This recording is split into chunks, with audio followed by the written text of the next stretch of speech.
L'Angleterre a conservé cette photographie. Avril 1923, abbaye de Westminster, le prince timide et la jeune femme souriante qui l'a sauvé. Ce que la légende ne dit pas, c'est qu'elle l'avait déjà éconduit, à 2 reprises. Dans une lettre, elle confiait sa crainte de ne plus jamais être libre de penser et d'agir à sa guise. Il y avait un autre homme, un aide de camp, qui partait pour les champs pétrolifères de l'Oklahoma. Malgré tout, elle épousa Birdie.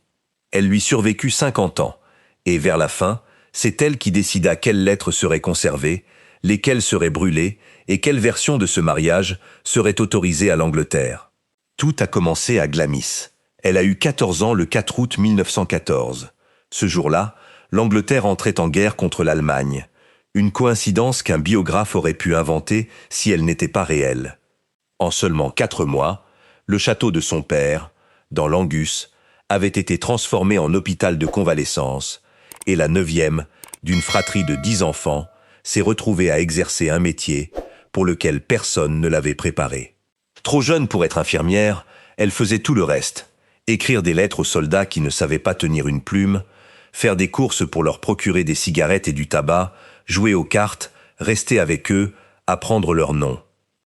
Et elle a appris une chose qui allait s'avérer cruciale. Le charme n'est pas un trait de caractère, c'est un métier. Il a ses horaires, il porte ses fruits. La guerre lui arracha son frère Fergus, tombé à Loos en septembre 1915.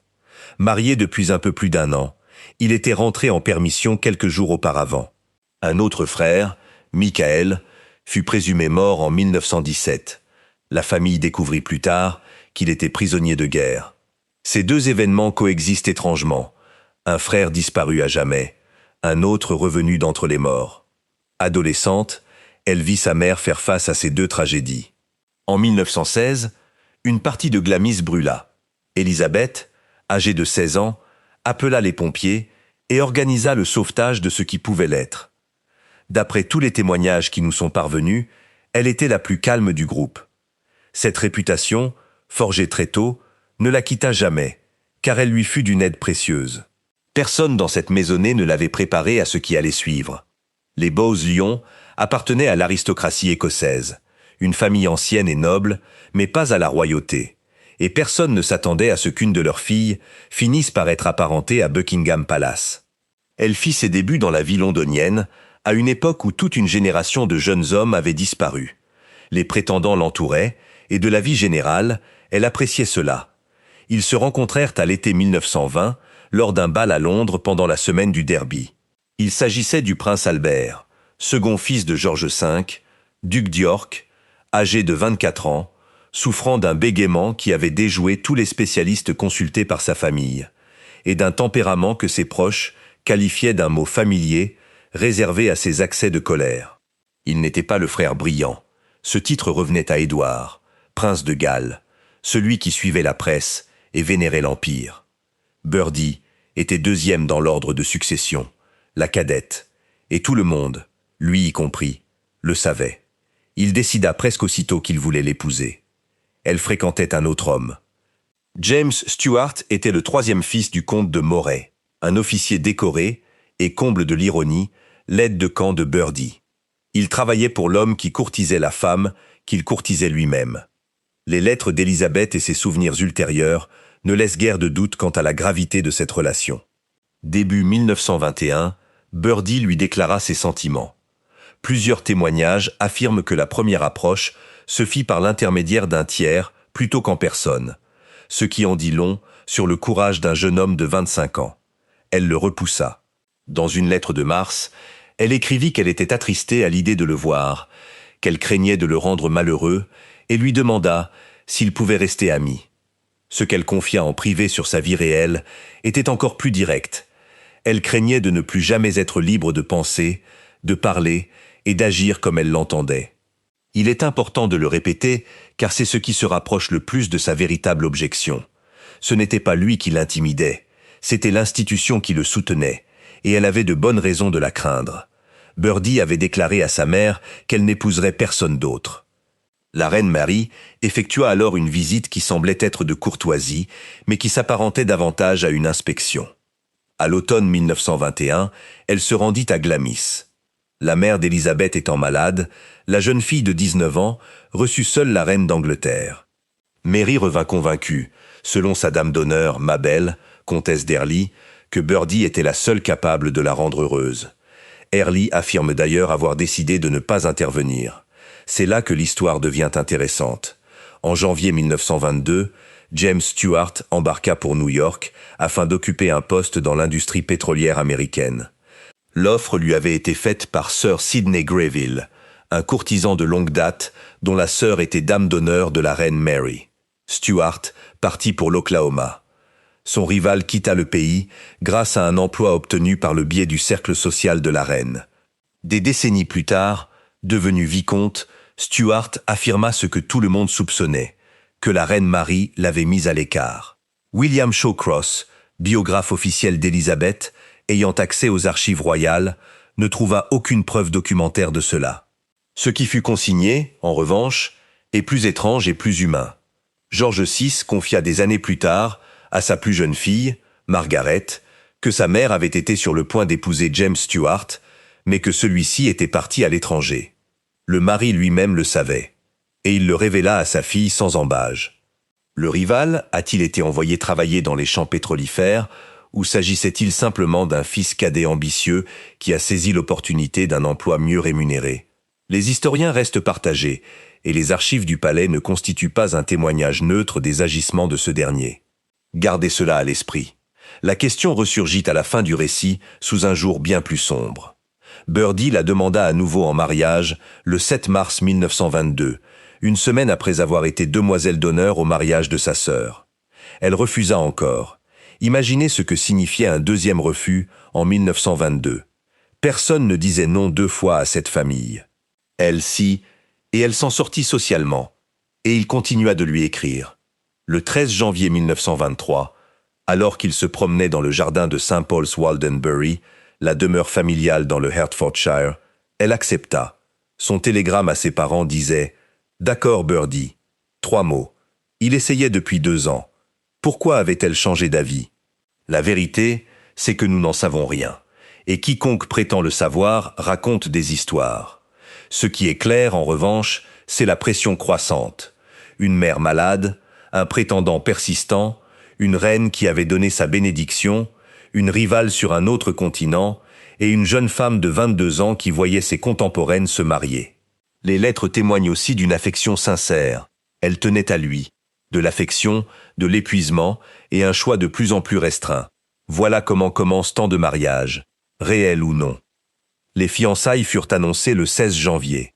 La réaction de la presse fut immédiatement révélatrice. Un journal londonien avait déjà rapporté que Lady Elizabeth Bowes-Lyon allait épouser le prince de Galles, le mauvais frère, le célèbre. C'était l'hypothèse générale, elle était suffisamment intéressante pour être liée à l'héritier. Et puis, elle fit quelque chose qu'aucune fiancée royale n'avait jamais fait auparavant. Elle s'adressa aux journalistes. Elle donna des interviews sur ses fiançailles, avec entrain et dans ses propres mots. Le palais fut horrifié. Les courtisans firent clairement comprendre que ce n'était pas ainsi que fonctionnait le système. Elle ne donna plus jamais d'interview à la presse. Pas pendant les 79 années suivantes, ni comme duchesse, ni comme reine, ni pendant une guerre, ni pendant les 5 décennies de son veuvage. Jamais. C'est l'un des silences les plus disciplinés de la vie publique moderne, et il commença par une réprimande en 1923. Comprenez bien ce que ce silence signifiait réellement. Ce n'était pas de la timidité. C'était une femme qui, dès sa première semaine au sein de la machine, avait appris que l'accès à l'information était la seule monnaie qui comptait, et qui avait décidé de chérir le sien. Le mariage était prévu pour le 26 avril 1923 à l'abbaye de Westminster. Non pas la chapelle royale, ni une chapelle familiale. L'abbaye, pour le second fils, dans un pays qui venait de voir s'effondrer 3 monarchies européennes et n'était guère disposé à financer une monarchie de façade. La maison de George V avait bien compris l'enjeu. Un mariage public était un plaidoyer public pour la pérennité de l'institution.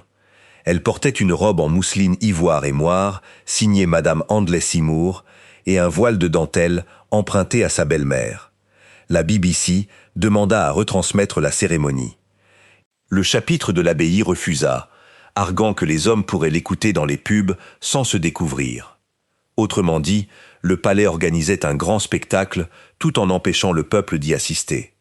Et sur le chemin de l'autel, elle s'arrêta, fit un pas de côté et déposa son bouquet de roses blanches sur la tombe du soldat inconnu. Ce n'était pas prévu, personne ne l'avait planifié. D'après tous les témoignages, c'était entièrement son idée. La raison, Fergus, dont la tombe était interdite à toute sa famille. Le geste fit le tour du monde en quelques heures. Depuis, chaque épouse royale l'a imité. 15 minutes à peine après son entrée dans la famille royale, elle avait déjà instauré un rituel que l'institution perpétue encore un siècle plus tard. Personne dans l'abbaye ne remarqua ce qui se passait. Elle excellait dans cet art, et elle allait bientôt découvrir à quel point cela importait peu au sein de la famille qu'elle venait d'intégrer. Leur lune de miel en dit long. Ils passèrent la première semaine à Polesden-Lacey, dans le Surrey, propriété de Madame Ronald Greville, héritière d'une fortune brassicole et figure mondaine qui collectionnait les têtes couronnées, comme d'autres collectionnent la porcelaine. Ce n'était pas sa demeure, mais un prêt. Ils se rendirent ensuite à Glamis, au nord, où la nouvelle duchesse d'York contracta la coqueluche, qu'elle qualifia dans une lettre de totalement dénuée de romantisme. Elle avait raison, et ce détail mérite d'être conservé, car c'est l'une des dernières fois en 60 ans que ses écrits sonnent comme ceux d'une jeune femme ordinaire, plutôt que comme ceux d'une personnalité publique. Leur première demeure fut White Lodge, dans Richmond Park. Offerte par George V et meublée par la reine Mary, elle était humide, coûteuse à entretenir, éloignée de Londres et avait été la maison d'enfance de Mary, raison précise de son choix. Les York la détestèrent presque aussitôt et passèrent des années à s'en éloigner discrètement. Ils finirent par s'installer au 145 Piccadilly, une maison londonienne louée, en 1927. Voilà comment ça se passe. Une allocation parlementaire, une maison choisie par la belle-mère, un emploi du temps géré par les courtisans et aucun bien au monde qui leur appartienne véritablement. Le beau-père fut une surprise. George V terrorisait ses fils par ses cris, sa ponctualité et une discipline de fer, une discipline militaire appliquée à des adultes. Pourtant, d'après tous les témoignages qui nous sont parvenus, sa nouvelle belle-fille l'avait adoucie. Lorsqu'elle arriva en retard à dîner, chose inacceptable pour quiconque, le roi la rassura en lui disant qu'il n'était pas en retard du tout, que la maisonnée avait dû se mettre à table plus tôt. Ses propres fils ne pouvaient rien lui échapper, pas même respirer bruyamment. Elle avait trouvé le levier, non pas le pouvoir à proprement parler, mais l'accès. Le vieil homme l'appréciait, et dans cette famille, c'était le vieil homme qui décidait de tout. Être apprécié était une forme de capital, et elle le géra avec soin pendant les 13 années suivantes. Venons-en maintenant au mari. Le bégaiement de Birdie n'avait rien d'une fantaisie charmante. C'était un handicap fonctionnel dans un rôle presque entièrement consacré à la prise de parole en public, et il l'avait déjà humilié devant un stade entier, lors de la clôture de l'exposition de l'Empire britannique à Wembley en 1925, où il avait buté sur un discours diffusé dans tout le pays. Pendant des années, la famille avait réagi à ce problème en consultant une succession de spécialistes inefficaces et en demandant à son père de dégager son bégaiement. En octobre 1926, à la demande insistante de sa femme, il alla consulter un Australien nommé Lionel Logg dans son cabinet de Harley Street. Sans diplôme de médecine, sans aucune référence officielle, cet ancien professeur d'élocution d'Adélaïde avait travaillé avec des soldats traumatisés par la guerre. Les notes de Logg indiquent que la duchesse assista aux premières séances et resta observée. Elle avait court-circuité tout l'appareil médical royal et engagé un praticien extérieur. Ce n'est pas le comportement d'une épouse de circonstance, c'est celui d'une gestionnaire. Et cela a si bien fonctionné que, quelques mois plus tard, son mari a pu prononcer un discours devant des milliers de personnes. L'urgence était due à leur départ pour l'Australie. Leur fille était née le 21 avril 1926, au domicile de ses grands-parents maternels, au 17 Bruton Street, par césarienne, un acte décrit dans le communiqué officiel comme un traitement spécifique. Le ministre de l'Intérieur était présent car, à cette époque, la présence d'un membre du gouvernement était requise pour chaque naissance royale afin de confirmer qu'aucun enfant n'avait été introduit par substitution. Sir William Joynson Hicks attendait dans une maison de Mayfair pour certifier l'existence de la petite fille qui régnerait 70 ans. 9 mois plus tard, les York la laissèrent derrière eux et embarquèrent pour l'autre bout du monde. La tournée a duré 6 mois. On raconte qu'elle était si bouleversée le matin de leur départ qu'ils ont fait faire un tour en voiture avant de reprendre la route. Que ce détail soit exact ou non, il nous est parvenu par des témoignages ultérieurs. Leur séparation, en revanche, est incontestable. 2 parents, une petite fille, une mission officielle pour l'inauguration du nouveau Parlement à Canberra. C'est à ce moment-là qu'il vaut mieux cesser de parler de mariage au sens conventionnel du terme. C'était une mission professionnelle. Ils étaient employés de maison. La tournée fut un triomphe, en grande partie grâce à elle. En Australie et en Nouvelle-Zélande, des foules immenses affluèrent pour voir la duchesse, bien au-delà des prévisions, et le discours de Birdie à Canberra, en mai 1927, se déroula sans accroc. Il écrivit à sa famille pour reconnaître combien ce succès était dû à son épouse. La presse australienne la décrivit comme la véritable attraction. Elle avait découvert l'autre facette de son talent professionnel. Elle excellait davantage que quiconque dans la famille, y compris son célèbre frère, dans les relations publiques. Leur deuxième fille, Margaret Rose, naquit à Glamis en août 1930. Première naissance royale en Écosse depuis des siècles, elle contraignit le ministre de l'Intérieur de l'époque, J.R. Clines, à passer 2 semaines dans une maison écossaise, attendant l'arrivée d'un bébé, selon son propre calendrier. L'année suivante, ils reçurent en cadeau le Royal Lodge, dans le parc de Windsor. La demeure était en mauvais état, elle la restaura. Ce fut le premier lieu de l'histoire qu'elle s'appropria, et elle y vécut jusqu'à sa mort. Pendant ce temps, la succession suivait son cours habituel, elle ne se déroulait pas. Édouard, prince de Galles, était l'héritier. Il se marierait, aurait des enfants, et les York s'installeraient confortablement dans la seconde sphère de la vie royale. Inauguration, ouverture d'hôpitaux, ni couronne, ni loge d'apparat, ni surveillance constante. George V, d'après les mémoires publiées par Lady Early en 1962, aurait déclaré espérer qu'Édouard ne se marierait jamais, afin que rien ne s'interpose entre Birdie, sa fille aînée, et le trône. Cette anecdote refait surface des décennies plus tard, racontée par une femme dévouée à la famille, et correspond étrangement bien à la réalité. Il vaut mieux la considérer comme le souvenir d'une vieille dame plutôt que comme une prophétie avérée. Le roi mourut en janvier 1936. Édouard VIII lui succéda, et l'américaine qu'il comptait épouser était déjà divorcée et en instance de second divorce. L'opinion de la duchesse d'York sur Wallis Simpson est l'un des aspects les plus maintes fois répétés et les moins bien documentés de toute cette histoire. Le flot d'anecdotes, l'imitation moqueuse à Fort Belvédère, les accueils glacials, l'expression « cette femme », tout cela nous est parvenu principalement grâce à des mémoires et des témoignages ultérieurs de personnes intéressées des 2 camps. Ce qui est documenté, c'est sa correspondance durant la crise, et elle est loin d'être chaleureuse.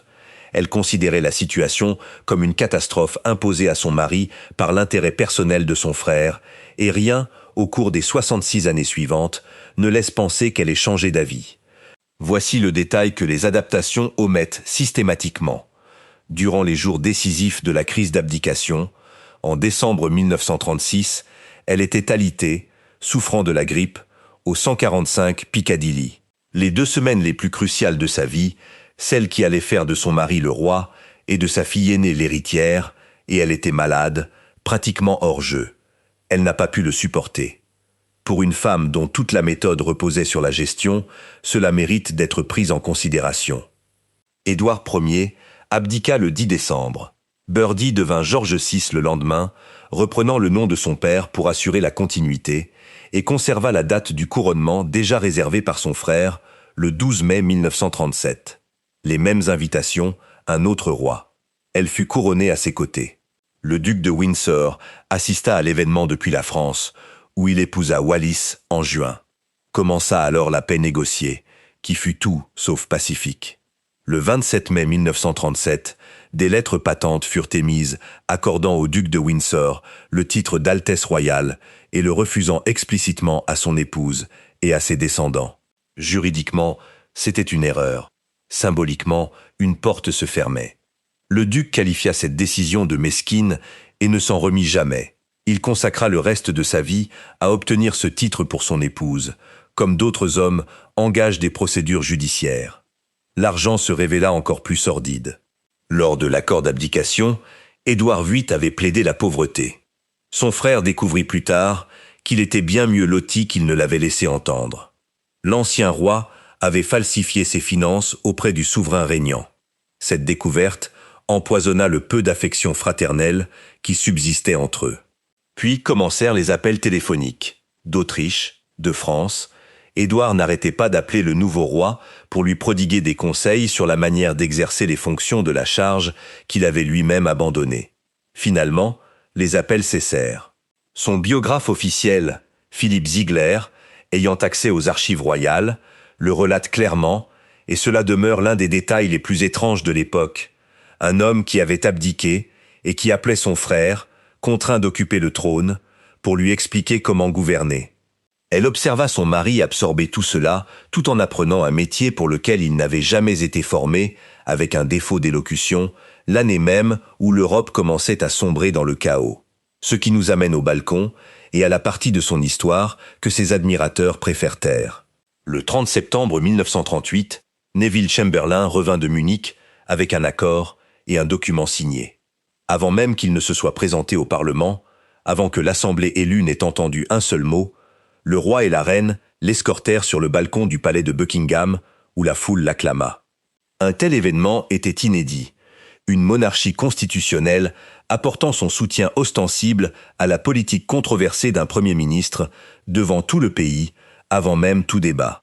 Sa correspondance ne laisse aucun doute sur son enthousiasme. Elle écrivit à Chamberlain en termes chaleureux pour le féliciter de son succès.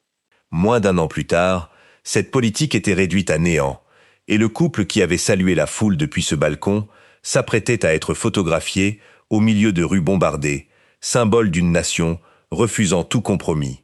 Cette transformation n'était pas le fruit du hasard. Elle avait été orchestrée. Ils firent d'abord un essai aux États-Unis. En juin 1939, à quelques semaines de la guerre, George VI et Élisabeth traversèrent la frontière canadienne, puis américaine, devenant ainsi les premiers monarques britanniques régnants à fouler le sol américain. L'objectif stratégique était clair: gagner la sympathie des Américains pour une monarchie, un système sur lequel leur propre pays s'était fondé à la rejeter, dans l'espoir que cette sympathie se traduise un jour par des actions concrètes. Le succès dépassa toutes les espérances. Franklin Roosevelt les emmena à Hyde Park et leur servit des hot dogs lors d'un pique-nique, un détail que la presse américaine ne cessa de relater, et le roi demanda comment il était censé les manger. Les foules à Washington et à New York étaient immenses. Roosevelt et le roi discutèrent tard dans la nuit de l'Atlantique, des destroyers et de ce que les États-Unis pouvaient faire. Elle fit le reste. De l'avis de tous les journalistes qui couvrirent le voyage, elle fut l'atout diplomatique le plus efficace que la Grande-Bretagne ait envoyé à l'étranger durant toute cette décennie. Non pas par des discours, elle refusait toujours de donner des interviews, mais parce qu'elle avait appris à l'âge de 14 ans, dans une pièce remplie de blessés à Glamis, regarder les gens, se souvenir des noms, ne jamais paraître pressé. 10 semaines plus tard, la Grande-Bretagne était en guerre et le spectacle s'intensifiait. Voici la version que tout le monde connaît. Elle refusa de quitter Londres, refusa d'envoyer ses filles au Canada. Lorsqu'une bombe frappa Buckingham Palace, le 13 septembre 1940, elle déclara plus tard que cet attentat lui avait permis de regarder l'East End en face. Elle marcha dans les rues dévastées, vêtue de manteaux et de chapeaux clairs, choisie délibérément pour se détacher sur les décombres, car Norman Hartnell avait reçu l'ordre, le matin même, que les couleurs sombres étaient inutiles. Presque tout cela est vrai. Voici ce que la légende omet. Elles dormirent à Windsor. Pendant la majeure partie du Blitz, la plupart des nuits, le roi et la reine étaient évacués de Londres par avion au crépuscule et y revenaient le matin. Les filles passèrent la guerre au château de Windsor et non dans la capitale. Ce n'était pas de la lâcheté. Le palais fut bombardé 9 fois et elles s'y trouvaient au moins une fois. Mais ce n'est pas non plus l'histoire qu'on raconte. On raconte qu'elles sont restées. L'horaire indique des allées et venues. Quant à l'expression « regarder l'East End en face », elle provient d'une lettre privée adressée à la reine Mary. Il ne s'agissait pas d'un discours. Quelqu'un l'a rendu public. C'est un choix délibéré quant à la pertinence de divulguer une phrase privée. L'affirmation selon laquelle Hitler l'aurait qualifiée de « femme la plus dangereuse d'Europe » est totalement dénuée de fondement. On ne la trouve dans aucun document allemand. C'est un compliment que le public britannique s'est attribué, qu'il a imputé à une figure morale commode et qui a été répété pendant 80 ans car il paraissait trop beau pour être vrai. Il y a donc un courage réel, un mythe cultivé, et un mythe qui, à son tour, s'est enrichi d'une couche décorative que personne n'a semée, les trois à la fois. C'est ainsi que fonctionnent généralement ces choses-là. La guerre était finie. Son mari avait 50 ans, mais paraissait plus vieux, et ce n'était pas uniquement dû au conflit. Il fumait beaucoup depuis l'adolescence. En 1948, il souffrait d'artériosclérose aux jambes, suffisamment grave pour qu'on envisage une amputation. En mars 1949, des chirurgiens pratiquèrent une sympathectomie lombaire pour rétablir la circulation. En mai 1951, une tache apparut sur son poumon gauche. En septembre, le diagnostic tomba. Un carcinome. On ne lui dit rien. Le 23 septembre 1951, dans une salle du palais de Buckingham transformée en bloc opératoire, les chirurgiens lui retirèrent la totalité du poumon gauche. L'avis affiché aux grilles du palais évoquait des modifications structurelles. On le laissa croire que le problème était inflammatoire. Le mot « cancer » fut caché au roi, au public, et, comme le démontre une réévaluation de 2021 en pathologie cardiovasculaire, à une grande partie du corps médical lui-même. Son épouse faisait partie du cercle qui prit cette décision. Elle peut se défendre.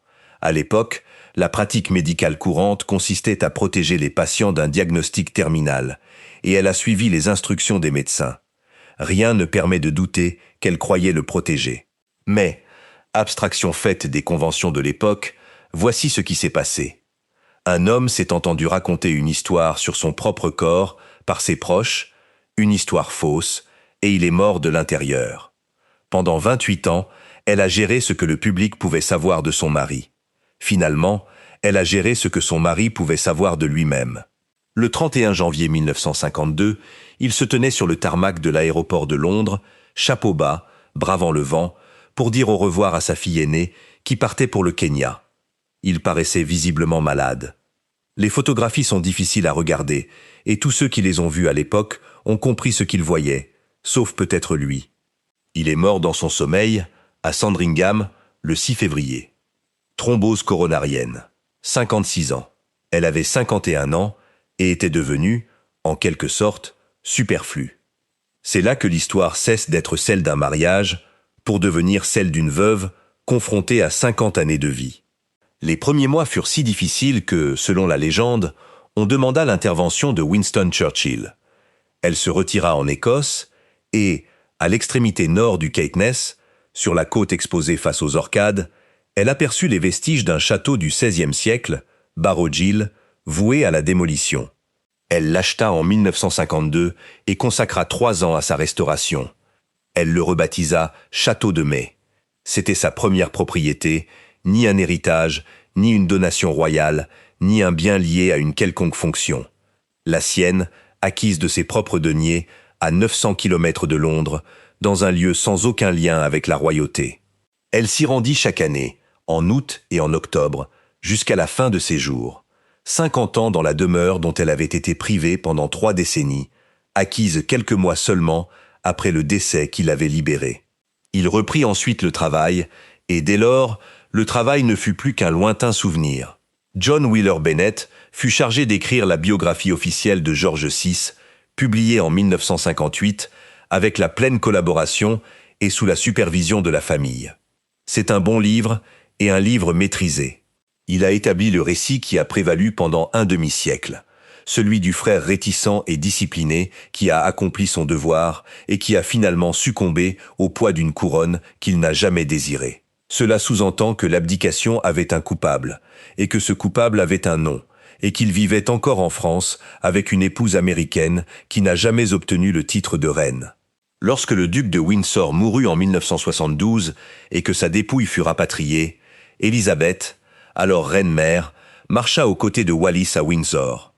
35 ans de refus, et enfin, une photographie des 2 femmes ensemble. À vous d'interpréter. Elle lui avait survécu, et pourtant, c'était toujours elle qui tenait la parole. Puis vinrent les documents. La princesse Margaret, dans les dernières années de sa mère, fit brûler des caisses entières de correspondance familiale à Royal Lodge, y compris, selon le récit de Shawcross, des lettres concernant les Windsor. Ni perdues, ni égarées, détruites avec l'accord de la famille, par la fille de celle dont il protégeait la réputation. À la mort de la reine-mère, le 30 mars 2002, à l'âge de 101 ans, son testament fut scellé par décision de la Haute Cour. Un recours ultérieur visant à le rendre public fut rejeté. Sa biographie officielle ne parut qu'en 2009, 7 ans après sa mort, écrite avec un accès illimité à ses archives par un biographe choisi par la famille propriétaire des archives.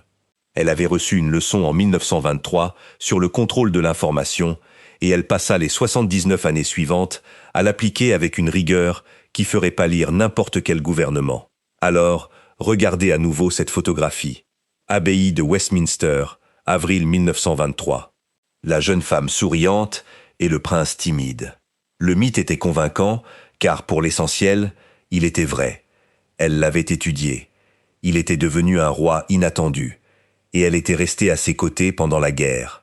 L'affection qu'elle portait dans ses lettres était réelle, et elle perdura jusqu'à la fin.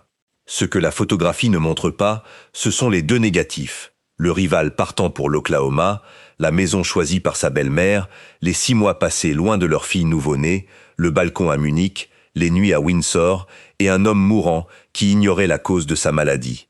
Elle n'a jamais été une simple passagère dans ce mariage. Elle était son attachée de presse, sa metteuse en scène et, finalement, son archiviste. Ce qui nous ramène au bouquet de fleurs.